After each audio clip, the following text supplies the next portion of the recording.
tratando de salvarlas a todas. Y entonces le digo, son muchas, no vas a poder, aunque devuelvas una u otra, son muchas.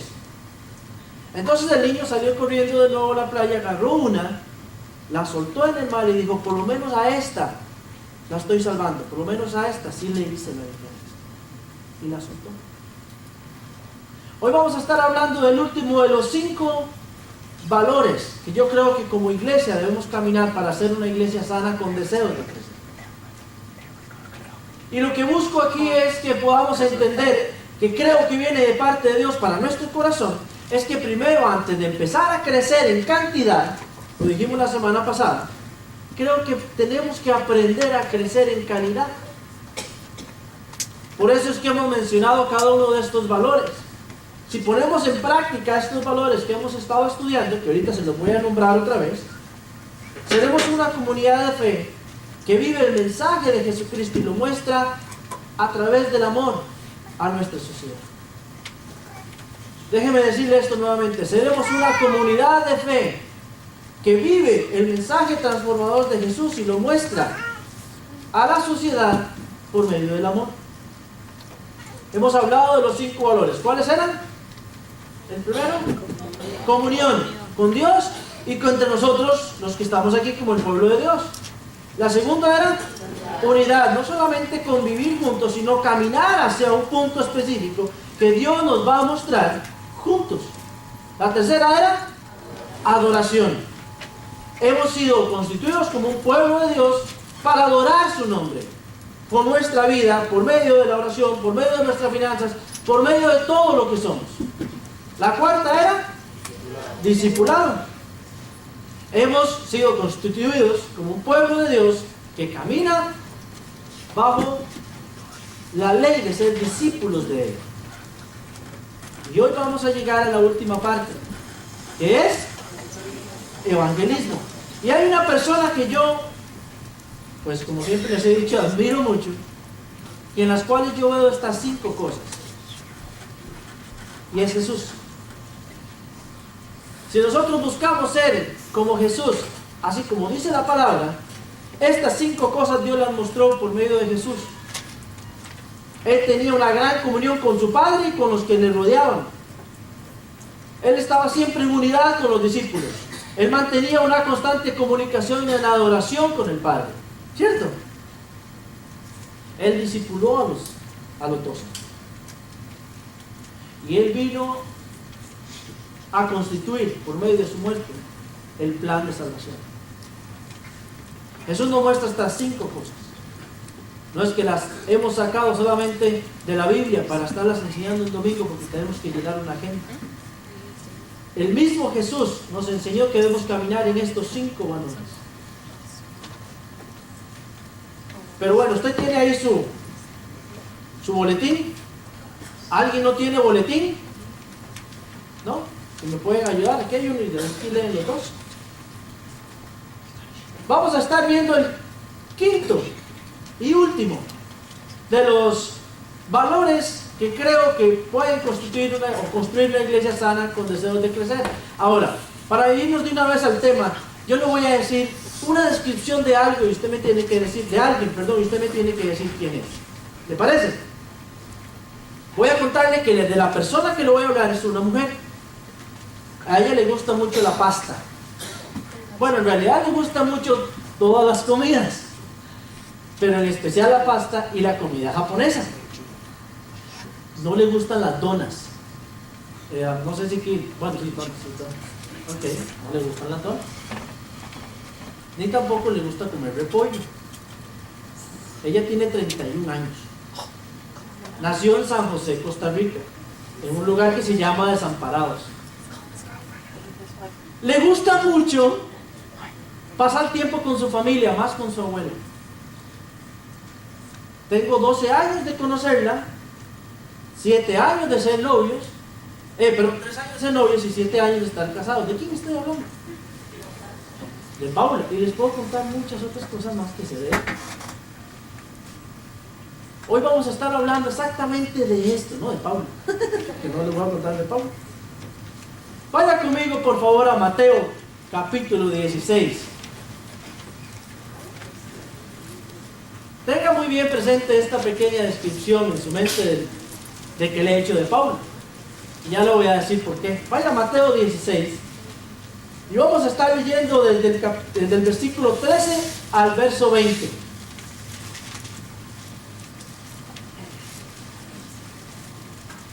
Si usted lo tiene, por favor, póngase de pie conmigo. Y le digo que se ponga de pie. Bueno, pues respeto a la palabra y también para reconocer si ya todo lo tenemos. Y así empiezo a leer. Dice el verso 13. Viniendo Jesús a la región de Cesarea de Filipo, preguntó a sus discípulos diciendo: ¿quién dicen los hombres que es el Hijo del Hombre? Ellos dijeron: unos Juan el Bautista, otros Elías y otros Jeremías o alguno de los profetas. Y él les dijo: ¿y vosotros quién decís que soy? Respondiendo Simón Pedro dijo: tú eres el Cristo, el Hijo del Dios viviente. Entonces le respondió Jesús: bienaventurado eres, Simón, hijo de Jonás, porque no te lo reveló carne ni sangre, sino el Padre que está en los cielos. Y yo también te digo que tú eres Pedro, y sobre esta roca edificaré mi iglesia, y las puertas del Hades no prevalecerán contra ella. Y a ti te daré las llaves del reino de los cielos, y todo lo que atares en la tierra será atado en los cielos, y todo lo que desatares en la tierra será desatado en los cielos. Entonces mandó a sus discípulos que a nadie dijesen quién él era, Jesús el Cristo. Pongámonos delante de la presencia de Dios. Dios, aquí está tu presencia y aquí está tu pueblo. Es lo único que necesitamos, Dios, para que tu conocimiento pueda llegar a nuestra mente y nuestro corazón. Así que hoy nos abrimos delante de ti y te pedimos que tú nos hables, que tú nos digas, Dios, cuál es el camino y cuál es la verdad que quieres para nosotros de tu palabra en nuestra vida hoy. Impáctanos y abre nuestra mente. Llénanos con tu presencia, que sea la que nos ama. En el nombre de Cristo Jesús. Amén. Puede sentarse. ¿Por qué dice una descripción de Paula para empezar? ¿Y por qué empecé con esta historia de las estrellitas de mar? A este texto quiero llamar su atención en una cosa, aunque trae muchas verdades que podríamos durar bastante tiempo aprendiéndolas. Pero déjeme enfocar la atención en una sola cosa. Dice la Biblia que había muchas personas tratando de definir quién era Jesús. Y cuando les preguntaban que quién era Jesús, los discípulos, algunos decían que era Elías, otros decían que era Jeremías, otros decían que era Juan el Bautista que había muerto.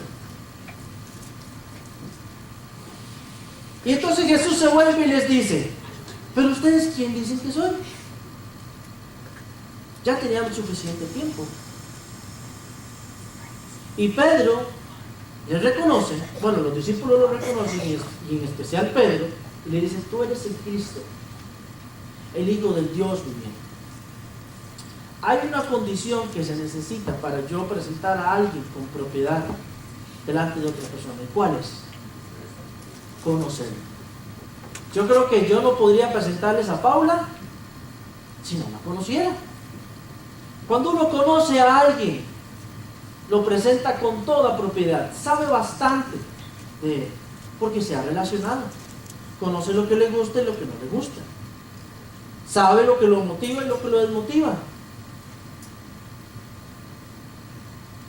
lo reconoce de lejos cuando lo ve, etc. Cuando uno conoce a alguien, puede decir las características de él con toda propiedad y naturalidad, porque lo conoce, porque tiene una relación con él. No sé si a usted le ha pasado, a mí me ha pasado varias veces, que estoy frente a alguien porque me saluda y yo le digo: hola, ¿cómo estás? Sí, ¿cómo le ha ido? Muy bien, mi familia muy bien. Y entonces uno se queda, pero no le está poniendo atención porque en su mente está: ¿cómo se llamaba? Dios mío, ¿cómo se llamaba? Y él me dice: don Eli, ¿cómo le ha ido? Bien, ¿cómo está su esposa Paula y su hija Sara? Y el hombre sabe todo, pero yo pensando en que ¿cómo se llamaba? De pronto otro, bueno, que Dios los bendiga, no, claro, con mucho gusto, que Dios los bendiga. Y uno se va así como, ¿cómo al final era que se llama Pablo, Cristian? No me acuerdo cómo se llamaba, y usted se va con la duda. ¿Por qué? Porque a veces no lo recordamos, o no sé si usted le ha tenido que decirle enfrente.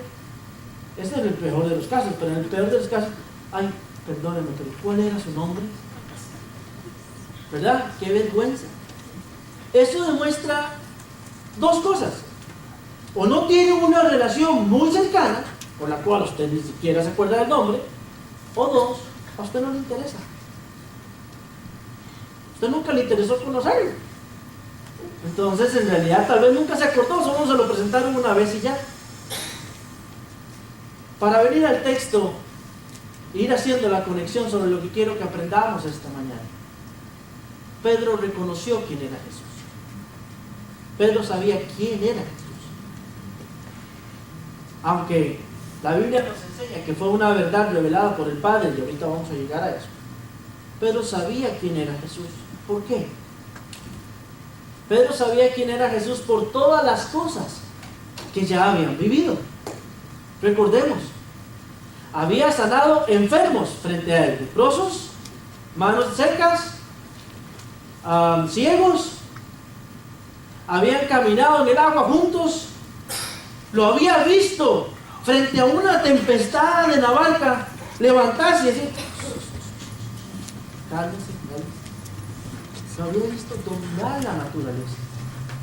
Había visto multiplicar una pesca en donde no había nada de peces y de un pronto otro salían y brotaban los peces y tuvieron que llenar 2, 3, 4, un montón de barcas porque no alcanzaban las redes para la pesca. Lo había visto multiplicar pan y peces para darle de comer a la gente. Hasta le había sanado la suegra. Imagínense todo lo que habían podido vivir. Posiblemente desayunaron mucho tiempo juntos. Posiblemente cenaron juntos, posiblemente frente a una fogata asaron uno de esos pececitos. Pedro había tenido la oportunidad y la experiencia de vivir a la par de Jesús. Y entonces con toda propiedad decir, tú eres el Cristo, el Hijo del Dios viviente. Tenía toda la oportunidad para reconocerlo. Si nos vamos a los 3 primeros evangelios, se dice una frase diferente. Por ejemplo, en Mateo dice, tú eres el Cristo, el Hijo del Dios viviente, pero en Marcos dice, tú eres el Cristo, nada más. Y en Lucas dice, tú eres el Cristo de Dios. Aunque las 3 expresiones quizás sean diferentes por los evangelios, dicen una verdad específica. Que Pedro había reconocido que él era el Cristo. Él era el Mesías, el enviado de Dios para transformar la humanidad, porque le conocía. Ahora, déjeme preguntarle, ¿por qué cree usted que Jesús había hecho esta pregunta? Primero les dice, ¿qué dice la gente quién soy? Y luego les dice, ¿y quién creen ustedes que soy? ¿Ustedes no creen que Jesús sabía esas respuestas? Por supuesto que las conocía, las sabía. Estoy completamente convencido, pero las 2 razones por las cuales Jesús estaba preguntando, la primera era, ¿qué dice la gente que soy? A Jesús le interesaba saber si los discípulos habían podido conectar con la gente, habían hecho empatía con la gente, se estaban acercando a la gente para escuchar y hablar acerca de Jesús. Y específicamente se dio cuenta, porque ellos habían escuchado que unos decían que Elías, unos decían que Jeremías, otros decían que Juan el Bautista. Él se había acercado a la gente. Pero la segunda razón por la que Jesús les pregunta era porque específicamente quería saber si los discípulos habían entendido quién era Él, a qué había venido y qué era lo que a ellos les tocaba hacer. Pregunto esta mañana, ¿usted conoce a Jesús? ¿Usted podría presentarlo con autoridad delante de alguien? ¿Sabe cuál es la meta, cuáles son los sueños de Jesús? ¿Qué es lo que le gusta a Jesús? Usted conoce, a veces decimos conocer a Jesús. pero no tenemos una relación con Él constantemente. No hablamos con Él. No leemos la Biblia, no llegamos a Él, no le preguntamos qué te parece o qué no te parece. ¿Realmente estamos conociendo a Jesús para presentarlo con toda propiedad? El conocer o no conocer a Jesús es una de las grandes barreras, y con esto voy llegando al punto. Es una de las grandes barreras que nosotros ponemos para cuando hacemos alguna actividad y le decimos a la gente, venga, háblele de otro Cristo. Ay, ese día estoy ocupado. No, pues ese día tengo una reunión y empezamos a poner peros, trabas. Mire, que vamos a ir a repartir volantes y a evangelizar. No, pues ese día tengo que trabajar. Y empezamos a poner barreras que no tienen sentido. Que en realidad lo que está mostrando es que posiblemente nos da miedo porque no sabemos, o nos da miedo porque no conocemos quién es Jesús. Y no tenemos la capacidad de presentarlo delante de alguien. ¿Cómo pretendemos hablar de Jesús si no tenemos una experiencia con Él diariamente? Una relación. Dios desea que le conozcamos. Cuando entendemos que el cristianismo no es una religión, sino una relación. No es una profesión de fe, sino un caminar en Él. Allí es cuando nos vamos a dar cuenta que Dios quiere que constantemente nos encontremos con Él para transformar nuestra vida, y así entonces poder tener algo que contarle a las demás personas como testimonio de lo que Él está haciendo en nuestra vida. Porque eso era lo que hacía con Pedro y con los discípulos. Les enseñaba, transformaba sus vidas, y eso fue lo que Pedro y los discípulos llegaron a contar después. Las maravillas que había hecho Jesús en sus vidas, porque lo habían conocido, habían tenido una relación con Él. Vaya conmigo a Juan capítulo 5. Los veo muy callados hoy, espero no estarlos durmiendo. Los veo bien callados.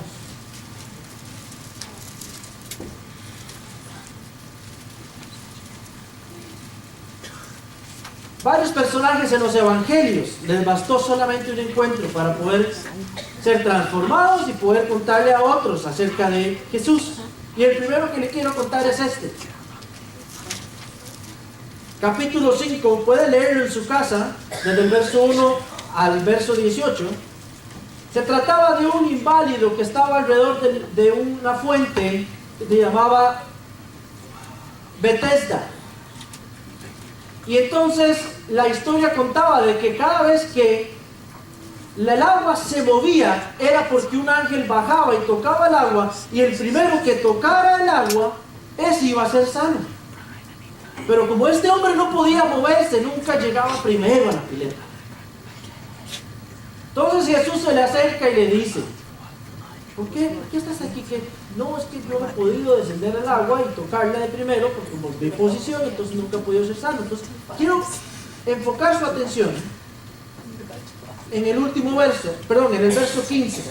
Jesús le dice, tranquilo, no tienes que descender, toma tu camilla, toma tus cosas y anda. Y lo sana. Y oiga el verso 15, por favor, dice, el hombre se fue y dio aviso a los judíos que Jesús era el que le había sanado. Le bastó solamente un momento, unas palabras con Jesús, y no esperó más. Fue y contó lo que Jesús había hecho en su vida. Fue y le dijo a los judíos, Jesús, Él fue el que me sanó. Pudieron haberlo apedreado, por decir blasfemia en ese momento, pudieron haberlo matado, pudieron haber hecho cualquier cosa. Pero a Él no le importó. Él quería contar lo que Jesús había hecho en su vida. Me sanó. No hubo necesidad de tocar el agua, porque Jesús me sanó. Vaya conmigo, por favor, a Mateo, capítulo 8. Otro ejemplo.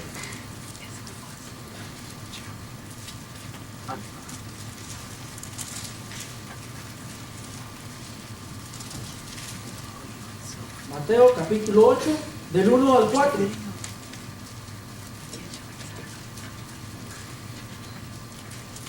Voy a leer para usted. Dice: cuando descendió Jesús del monte, le seguía mucha gente. Y aquí vino un leproso y se postró delante de él diciendo: Señor, si quieres puedes limpiarme. Jesús extendió la mano, le tocó diciendo: quiero, sé limpio. Y al instante la lepra desapareció. Entonces Jesús le dijo: mira, no le digas a nadie, sino ve, ¿a dónde? Muéstrale al sacerdote y presenta la ofrenda que ordenó Moisés para testimonio de esto. La lepra era algo intocable en esa época, era señal de pecado en la persona. De hecho, el que era leproso era sacado de la ciudad y tenían un lugar lejos donde ellos vivían. Tocar a alguien con lepra era mal visto, porque nada menos que se le pegaba. Y este hombre había escuchado de Jesús, y cuando lo vio cerca, no quedó otra más que acercarse y decir: Señor, si tú quieres, me puedes limpiar. Y Jesús no solamente le dijo: sí, se limpió. Vaya, sí, limpio. No. ¿Qué fue lo que hizo Jesús?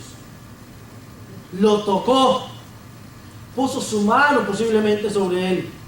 La Biblia no dice si lo abrazó, lo sentó en el regazo, no sé. Lo tocó. Y le dijo: si quiere, se sana.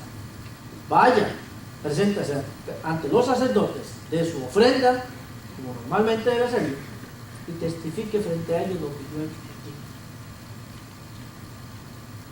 por ti. Otro toque, otro momento, una cosa, y le bastó para ir a testificar, ser de testimonio para otros.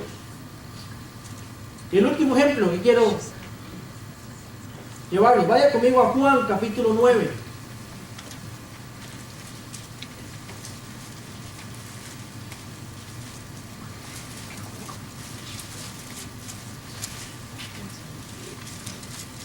Yo creo que todos se acuerdan de este, quizás por la forma tan especial de sanar.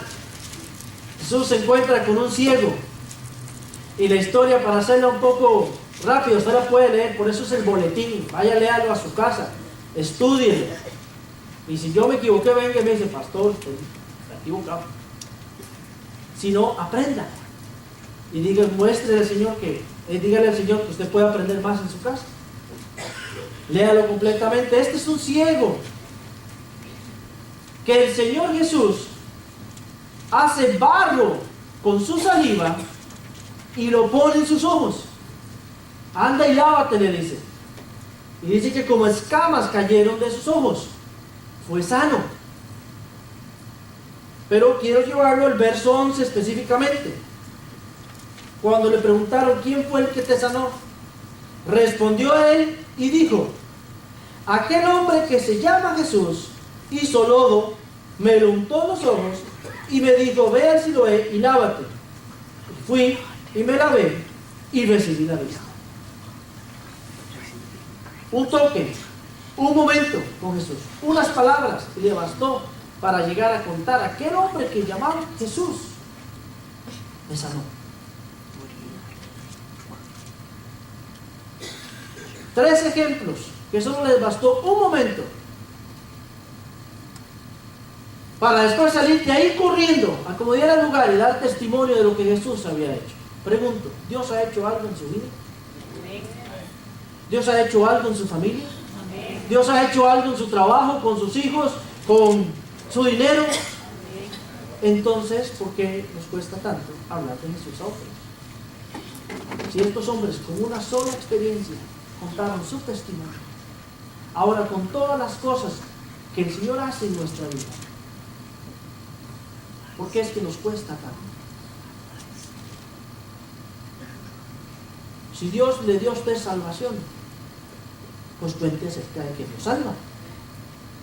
Si Dios trajo libertad a usted de pecados, pues cuente que Dios lo libera de pecado.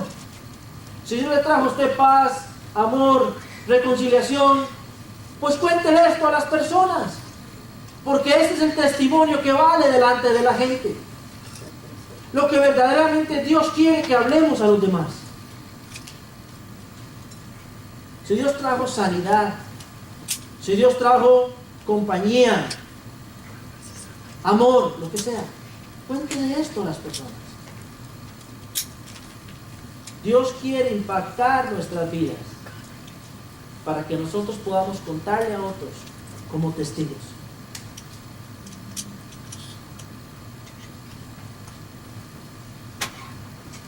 Primera de Pedro 2:9 dice: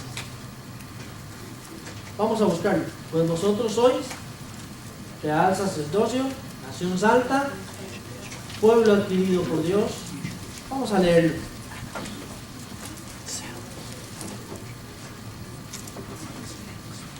Primera de Pedro 2:9. ¿Por qué es que Dios desea impactarnos? Mas vosotros sois linaje escogido, real sacerdocio, nación santa, pueblo adquirido por Dios, para que anunciéis las virtudes de aquel que os llamó de las tinieblas a su luz admirable. ¿Qué es lo que hace el Señor? Nos ha hecho un pueblo escogido, real sacerdocio, una nación santa, pero con un propósito: para que usted y yo anunciemos las virtudes de aquel que nos llamó de las tinieblas a su luz admirable.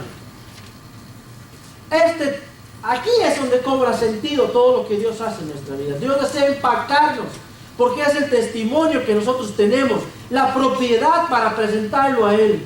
Yo lo conozco porque vive conmigo, porque camina conmigo, porque ayuda a mi familia, porque me ayudó con mis finanzas, porque acompaña a mis hijos, porque los cuida. Yo se lo presento porque Él ha hecho esto en mi vida.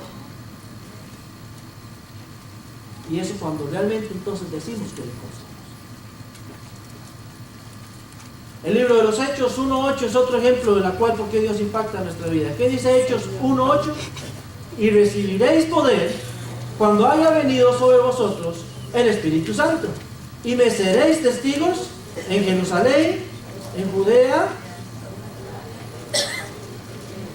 Me seréis testigos en Jerusalén, en toda Judea, en Samaria y hasta lo último de la tierra. ¿Para qué es la presencia de Dios en nuestras vidas? ¿Para qué? Para ser testigos. ¿Qué es ser testigos? Recién casados, teníamos quizá unos 4 meses, y Paula me despertó como a las 2 de la mañana. Me dice: Eric, están matando a alguien afuera. ¿Cómo están matando a alguien afuera? Y en ese momento digo: ¡ay! ¡ay! Y de verdad sonaba de afuera. Yo dije: ¿qué es lo que está pasando? Dije yo. Entonces ella se quedó dormida porque ella nada le muta el sueño. Yo me levanté. Vivíamos en un apartamento de 2 pisos, entonces bajé a la planta baja y me escondí detrás del portón sin que nadie me viera. Y empecé a ver. Ahí era un hombre que se había metido a robar una casa, a 2 casas de la nuestra. Allá ustedes saben que las casitas es una casa, ¿no? Entonces, a 2 casas de la nuestra es como decir de aquí a la pared. Estaba muy cerca, entonces yo estaba detrás del portón. No, de veras.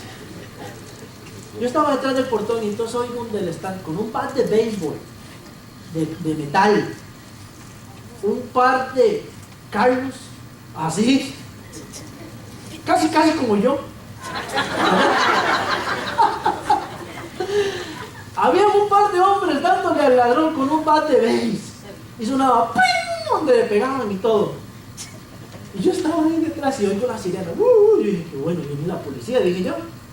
Vamos bien, llegó la policía, se bajó el policía y dice: ¿qué pasó? No, que este hombre lo encontramos abriéndonos el carro aquí en la cochera. Y la policía dice: ok, vimos la ambulancia donde venía, porque llamaron a emergencias, alguien llamó a emergencias, no sé cuál vecino llamó a emergencias.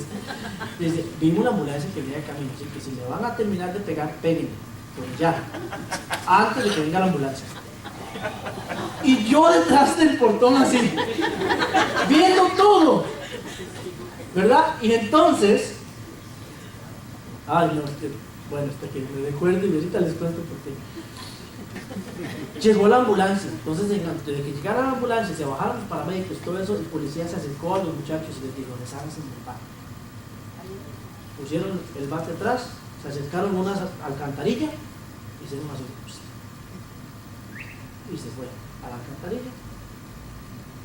Y dijeron, no, él se cayó, estaba robándonos cuando nosotros lo perseguimos, cayó de la... todo mal matado y se cayó de la reja ahí, ya solo por eso se mal mató como tenían al pobre. En eso salió el vecino del frente, salió la vecina de la par, entonces salí yo.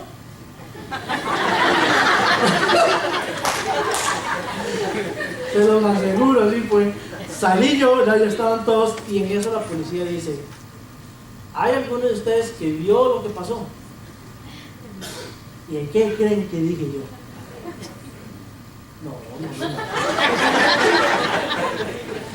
No vi nada porque vi a aquellos dos así grandotes que al día siguiente me los encuentro y me dio miedo ser testigo de eso. La verdad, se los aseguro, eso fue hace 7 años, el Señor ya me perdonó.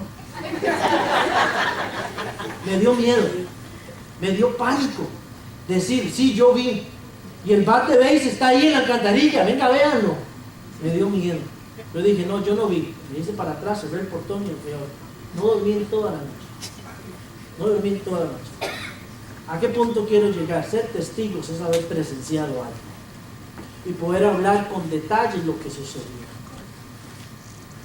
Por eso es que a veces a la corte llaman los testigos, personas que vieron, oyeron, vivieron lo que sucedió. No les dio miedo como yo, sino que sí pudieron ser testigos. Eso es ser testigo. Ahora, ¿por qué Hechos dice que seremos testigos? ¿Usted estuvo con Jesús? Devuélvase conmigo por favor a Mateo. Ahí nos vamos a quedar allá. No le cuenten a nadie esto. Ya lo van a ver en todo el Facebook cuando pongan la práctica. Bueno, lea conmigo donde estábamos en Mateo capítulo 16.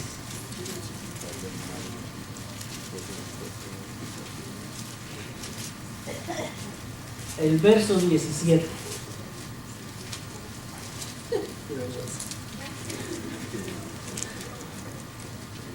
Oiga la clave de esto. ¿Por qué es que nosotros vamos a poder ser testigos sin haber estado ya con Jesús? Entonces, verso 17. Entonces le respondió Jesús: bienaventurado eres, Simón, hijo de Jonás, porque no te lo reveló carne ni sangre, sino mi Padre que está en los cielos. Jesús aclara en este texto que la percepción espiritual que había tenido Pedro en su confesión no fue humana, no fue una dedicción natural humana, sino que fue el resultado de la revelación del Padre Celestial que había venido a Pedro. ¿Estamos? Escuche bien esto.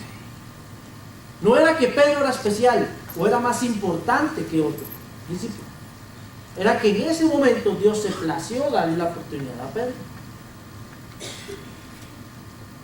Pero todos, cualquiera de esos, pudo haber estado en la oportunidad de haber dicho: tú eres el Cristo, el Hijo del Dios viviente. Ahora, ¿cómo es que nosotros vamos a poder ser testigos? La presencia del Padre, ¿en quiénes está? ¿Por medio de quién? ¿Estando en quién? ¿Está en nosotros? ¿Por medio de un? El Espíritu. La revelación misma que viene a Pedro en ese momento está en nosotros hoy en día. Es la revelación del Padre por medio de su Espíritu. Por eso es que usted y yo tenemos la oportunidad, oiga bien, oportunidad de ser testigos. Porque sin haber estado allá podemos declarar por medio del Padre lo que hizo Jesús por nosotros. ¿Está bien? Por medio del Espíritu Santo que está en nosotros podemos declarar lo que Jesús hace, hizo, hace y hará. Es una gran oportunidad. Creo que la oportunidad más grande que tenemos. Es la palabra que aún ni los ángeles pueden declarar la palabra. Se nos ha dado la oportunidad a nosotros. Pero la pregunta de hoy es, ¿usted está conociendo a Jesús? ¿Usted realmente conoce a Jesús? ¿Usted realmente dedica tiempo en conocerlo, en pasar tiempo con Él, en relacionarse con Él para presentarlo con propiedad? Como yo les pude presentar a Paula. ¿Por qué? Porque vivo con ella, como con ella, paseo con ella, cosas con ella. Por eso la presento con propiedad, mi esposa. La conozco desde hace más de 20 años, de amigos, de novios y ahora de esposos. Es exactamente esa relación que Dios desea con sus hijos. A tal punto que Él impacta nuestra vida y entonces podemos contarle a otros, ser testigos de lo que Él hace en nuestra vida. Por eso es que es sencillo, a veces lo complicamos. A veces decimos, tienes que aprender este curso de evangelismo, 4 verdades espirituales, las 5 cosas que... La verdad fundamental es haberlo conocido y vivir una relación con Él para poder presentarle con autoridad. Y en eso estamos en capacidad, todos.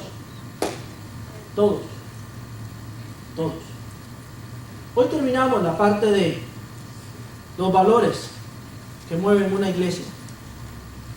Terminando con, anhelamos ser una comunidad evangelizadora.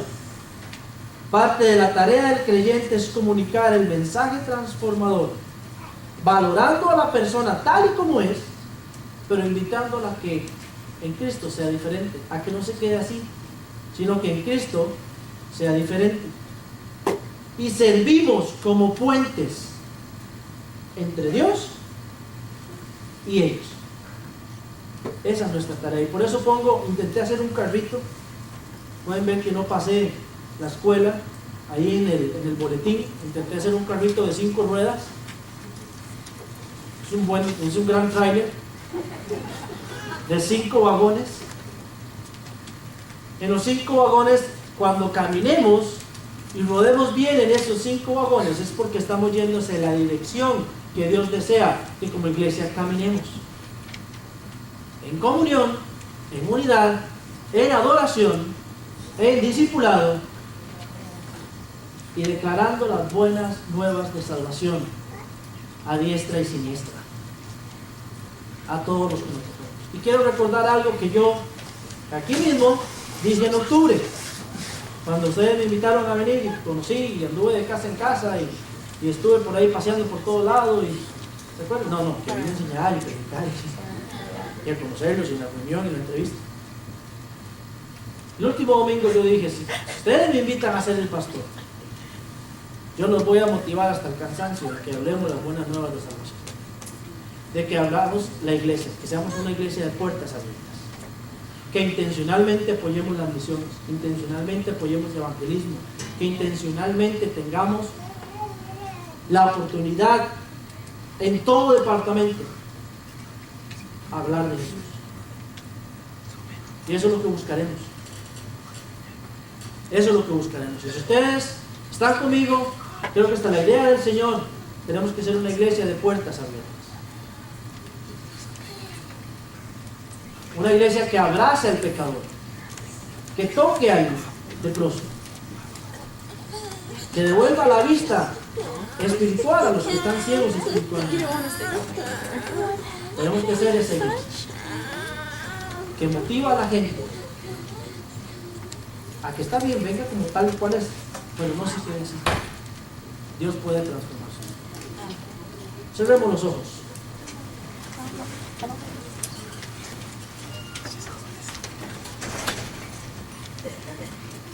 No voy a dejar pasar hoy la oportunidad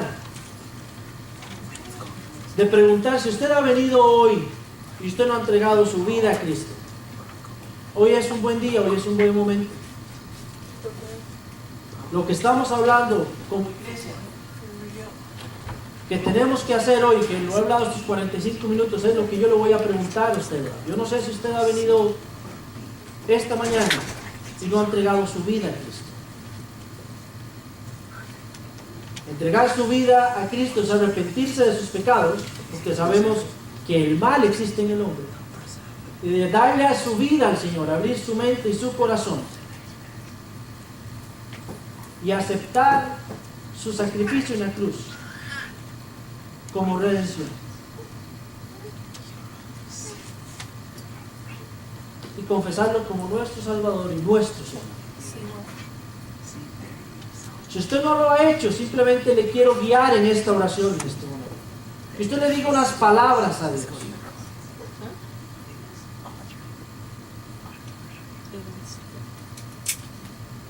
Yo quiero motivarlo a hacerlo. Si usted quiere hacerlo, nada más pronuncie estas palabras. Dígale: Señor Jesús, ahí en su mente, hoy reconozco que he pecado, que en realidad estoy lejos y separado de ti, pero tu gracia me alcanza, tu favor es para mí y yo lo quiero tomar. Perdona mi pecado, hazme libre de pecado. Atesoro y reconozco el sacrificio tuyo en la cruz, Jesús.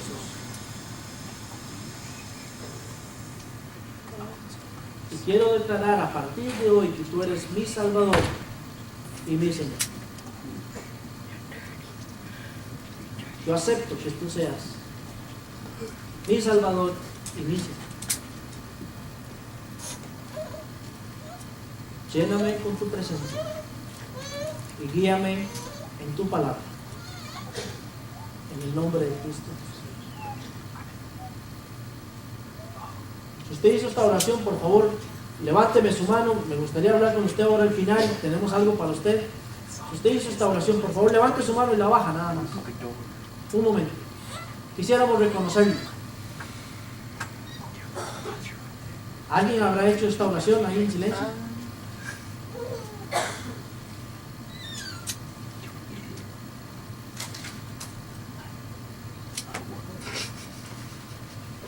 Pongámonos de pie todos. Terminemos en oración delante del Señor.